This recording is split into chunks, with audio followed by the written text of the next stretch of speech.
नमस्कार मंडळी सगळ्यांना, welcome back to YouTube channel G K Komal blogs. चला तर मी आज करणार आहे मटण. त्यासाठी आपण आधी मटण बॉईल करून घेऊयात, कारण मटण शिजायला खूप टाईम लागतं. तर मी आता कुकरमध्ये थोडंसं तेल टाकून घेते. आपल्याला आधी मटण बॉईल करून चांगलं शिजवून घ्यायचं आहे.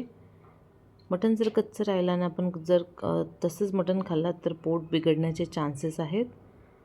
तर व्यवस्थित बॉईल करून घ्यायला पाहिजे मटण आधीच. त्यासाठी मी इथं तेल घेतलेलं आहे आणि लसूणची पेस्ट घेतलेली आहे. इथे आपण फक्त लसूण, कांदा, हळदी आणि चवीपुरते मीठ टाकून आपण मटण बॉईल करून घेऊयात. कारण मीठ आणि हळदी उकडताना जर तुम्ही टाकलात ना तर ते पूर्णपणे मटणामध्ये मिक्स होतं आणि मटण खूप टेस्टी लागतं. इथे मी एक कांदा बारीक कापून घेतलेला आहे.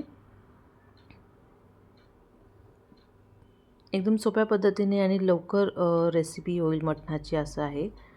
अशी ही रेसिपी आहे, तुम्ही नक्की ट्राय करा. आता हे लसूण आणि कांदा आपण जे तेलामध्ये टाकलेलं आहे हे 2 मिनटं फ्राय करून घेऊयात गोल्डन कलर येईपर्यंत. म्हणजे कांद्याचा जो कच्चेपणा आहे तो निघून जाईपर्यंत आपल्याला हे 2 मिनटं फ्राय करून घ्यायचे आहेत. आणि इथे आपल्याला काळजी घ्यायची आहे, गॅस एकदम मंद आचेवरती असला पाहिजे. हे मोठा गॅस नाही ठेवायचा आपल्याला. चला तर आपण आता हळदी टाकून घेऊया त्याच्यामध्ये.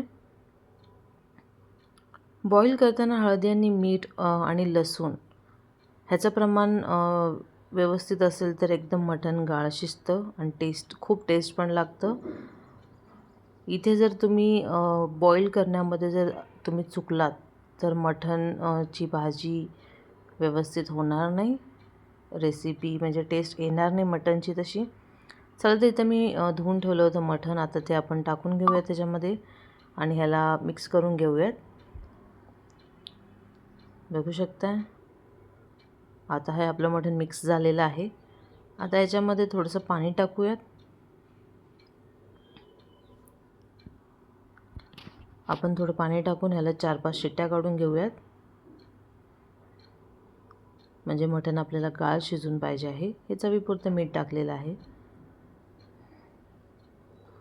तुम्ही बॉईल करताना जास्त मीठ टाकलं नंतर तुम्हाला जर मीठ टाकायची गरज नसेल तर भाजीमध्ये नाही टाकलं तरी चालेल. पण बॉईल करताना नक्की मीठ वापरायचं आहे, अजिबात विसरायचं नाही आहे. चला तर आपण आता वाटण करून घेऊया मटणाचं.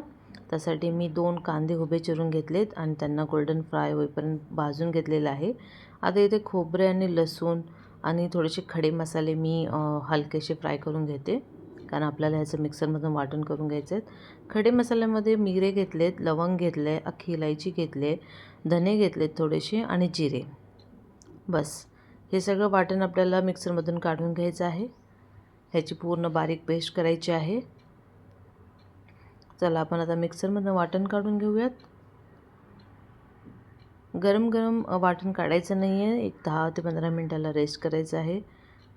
कारण गरमीमध्ये वाटण कधीही काढायचं नाही गाईस. मसाला थंड झाल्यानंतरच काढायचं आहे. मी थोडीशी कोथिंबीर टाकली आहे वाटण करताना. हे आता आपलं वाटण तयार झालेलं आहे. चला तर इथं मी एका पातेल्यामध्ये थोडंसं तेल टाकलेलं आहे आणि डायरेक्ट तेलामध्ये हे वाटण टाकून मिक्स करून घेते आणि ह्याला 2 ते 3 मिनटं फ्राय करायचे आहेत.